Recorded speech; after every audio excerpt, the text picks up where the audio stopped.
Welcome to the deep dive. Today, we're really zeroing in on what it actually takes to be a notary in Georgia. Yeah, we've got some great insights, actually. They come straight from Ladero of Notary Know-How GA. Right, thanks to a live stream transcript one of you shared. So, our mission today. Well, basically to cut through all the noise, give you the real essentials. Whether you're just kind of kicking the tires on this as a side gig or maybe thinking seriously about going full time. Exactly. We know you want to get up to speed quickly, but, properly informed, too. So, think of this as your direct line to understanding the reality of being a successful notary down in Georgia. Yeah, we're going beyond just the basics here, tapping into that real on-the-ground kind of experience. Which is super important because, let's be honest, the idea of making quick, easy money as a notary sounds pretty good, doesn't it? Oh, absolutely. But what we're really going to unpack using Ladero's, very direct style. Is the actual grind, the work involved in building something that lasts, A reputable notary business in Georgia. Sustainable is the key word. Totally. So, you ready? Okay, let's dive in. First up, something Ladero really hammers home: community and having the right mindset. Yeah, and what's interesting there is how he sees community as vital, even for a role that seems pretty independent, like a notary. Right. It kind of goes against that whole solo entrepreneur image sometimes. Exactly. He suggests that sharing knowledge and having that support network, that's actually a competitive edge. He's even set up this thing called the Notary Buddy community, specifically for Georgia notaries. And getting in sounds pretty straightforward. Yeah, he mentioned a link in his TikTok bio. You hit a yellow button, answer 3 questions. And it's just for Georgia notaries, right? To keep it focused. Exactly. But it's not just about, swapping war stories, is it? No, not at all. It's tied into that bigger shift he talks about, moving away from that side hustle vibe. To thinking like a proper, legit business owner. Which, that resonates, right? Anyone who's tried to make a real go of something knows that mindset shift is huge, Yeah. often the toughest part. Totally. It's fundamental. You got to treat it seriously if you want serious results. And for Ladero, that serious business mindset definitely includes professional conduct. He brought up a scenario. Oh, yeah, the one about canceling an appointment. If you get a better offer, like higher pay, closer to home, do you cancel the first one? And his answer was a definite no. Which seems simple, but it says a lot, doesn't it? About building a business that lasts. It really does. It's about that long-term trust and reliability over just grabbing the quick cash. Yeah, imagine being that client who gets canceled on. You wouldn't forget that, right? No way. Yeah. Okay, so let's get to the bit everyone's probably wondering about: the money, the income potential. And Ladero is refreshingly honest here. He's not selling some get-rich-quick dream for Georgia notaries. Definitely not. What's valuable is how he grounds it in reality. That ramen noodles and beans analogy he used. Even though he hates beans. Ah, right. But it really paints a picture, doesn't it? Becoming a top-earning notary in Georgia, well, it takes time. Yeah, effort and just, realistic expectations about how that financial side builds up. He even shared his own timeline, which I thought was super helpful, like a real roadmap. Yeah, year 1 was kind of experimental, figuring stuff out. Then year 2, notary work became his main income source. Year 3, he went full-time, all in. And now year 4, things are, stabilizing. That kind of openness gives you a real sense of the commitment needed. It does. And the fact that he was willing to actually quit other jobs that weren't really aligned. That says a lot about his focus. It wasn't just about stacking side hustles. It was strategic. Right, putting his energy into building this specific career. Okay, so if you're listening and thinking, all right, I could maybe do this, what are the actual hoops you got to jump through in Georgia? Well, Ladero covers the basics. You need to be 18 or older, live or work in Georgia, complete the updated education, and he specifically mentioned that post-January 2025 requirement being important. Okay. You need 2 character witnesses, and then, the application, the fee. So those are the fundamental boxes to tick. And this is a really crucial point he makes, doing all that. That just gets you the license, basically, the permission slip. Right. It doesn't magically give you the skills or the business know-how to actually succeed. Exactly. It's like getting your driver's permit versus actually knowing how to handle rush hour on I-285.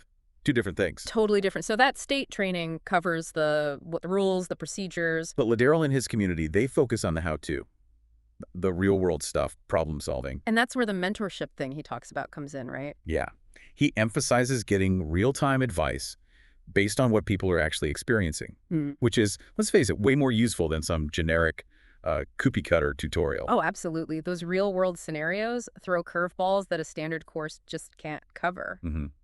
Having people who've been there, who can give you advice for your specific situation, that's gold. Okay, now Ladero also got into something he called a bit spicy. Ah, yes, the tipping discussion. Yeah, and it brings up some interesting angles, especially comparing like working via signing services versus being fully independent. It is interesting. The advice is often, don't take tips if you're working through a signing service because of their contracts and fees. Right. But then for independent notaries, he suggests there's more flexibility, Yeah.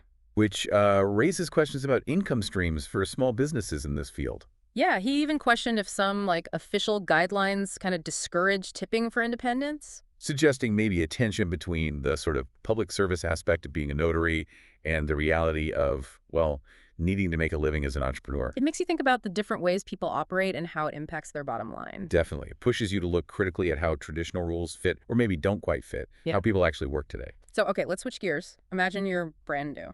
0 clients, nada. Danielle asked that question right. What do you actually do? And Ladero had some really solid practical advice here. This is the useful stuff. Well, things like offering to just be a witness for more experienced notaries. You learn by watching. Okay, that makes sense. Maybe looking into field inspection gigs just to get some income flowing initially. Right. Optimizing your Google business profile. Got to be findable online. Crucial these days. And using any downtime productively, like working on your website or setting up a CRM system. It's all about being proactive, right? Making things happen in those early days when the phone isn't ringing off the hook. Yeah, and I like his point about learning from experienced folks, but, and this is key. Don't try to steal their clients. Exactly. It's about building your own reputation ethically. Mm-hmm. Then he shifts into more long-term growth stuff. He called it low effort, but powerful lead generation. Okay, that sounds good. Low effort, high power. Sign me up. Well, his focus is on automation, using things like regular GBP posts, that's Google Business Profile, so people find you on maps and search, SEO, obviously, search engine optimization to help your website show up, email drip campaigns to nurture leads, and using live streams like the one we got this info from to connect directly with people. So it's about using those online tools smartly to build visibility and trust over time, not just chasing every single lead manually. Precisely.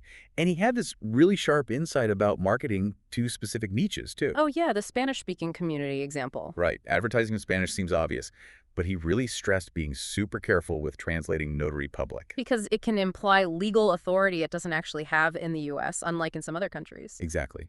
Avoiding that misrepresentation is crucial. And his approach, partnering with a native Spanish speaker. Which shows, real cultural understanding and a smart way to provide effective service. It's not just about literal translation. Absolutely. It's about building genuine trust within that community. Okay, so as we kind of wrap up this deep dive, what are the main things people should take away from Ladero's insights if they're thinking about notary work in Georgia? Well, first off, definitely the importance of community and getting into that professional, legit business mindset right from the start. You can't just dabble. Okay, mindset and community. Got it. Second, having realistic expectations about the money side in Georgia. It's a marathon, not a sprint. Right. Patience and effort. Third, understanding that the state requirements, that's just the starting line. The real learning is practical, hands-on, probably involving mentorship. Okay. Fourth, thinking carefully about income streams like the tipping thing and how you navigate those professional norms. And finally, being proactive, using smart, sustainable strategies to actually build your client base from day one. Yeah, it really comes back to authentic connection, consistent effort, and just operating with integrity. Seems like those are the keys. Definitely. And, considering this mix of public service and being your own boss that notary work involves, it leaves us with a final thought for you. Oh, yeah? With technology changing everything, how might the digital world keep reshaping how notaries find clients, build their businesses, maybe even handle the ethics of it all in the future? That's a good one. Something to definitely chew on as you look into this field.